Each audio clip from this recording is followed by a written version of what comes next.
Hello folks, congratulations South Africa.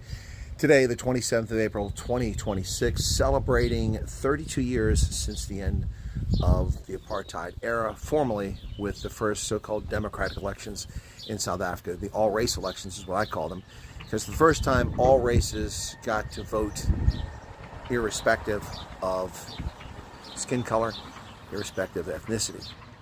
But there were black South Africans who voted before 1994.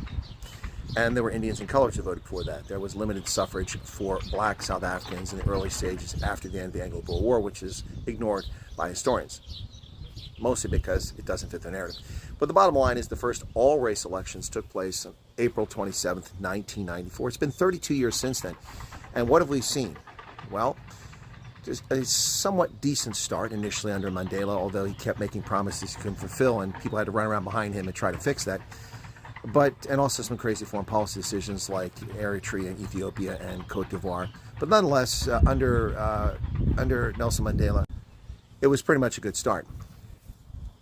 Under Thabo Mbeki, things grew, mostly because of the surge in commodities by the Chinese buying up all the commodities. And that's what really made the big difference when it came to the economy. They want to give it credit for the macroeconomic policies, but their policies weren't particularly sound. They were just fortunate to catch a commodity boom at the right time, and their policies didn't hurt. Then the thievery slipped in a major way under Zuma, and it's continued and gotten even worse. Today, the Gini coefficient is worse than it was under the National Party. The number of black South Africans living in poverty is 2 or 3 times as many as before. Stunting is a major concern in South Africa. The roads are destroyed. The rails are destroyed. South Africa is the 78th worst performing ports in the world out of 78 countries ranked. The corruption, the gangsters in the construction industry, the gangsters in the taxi industry, for that matter, gangsters in government. And the so-called government of national unity is improving nothing. Basic Education Laws Amendment now forces South Africans to learn a colonial language when they go to primary school that they're unfamiliar with, all but 6% of the population.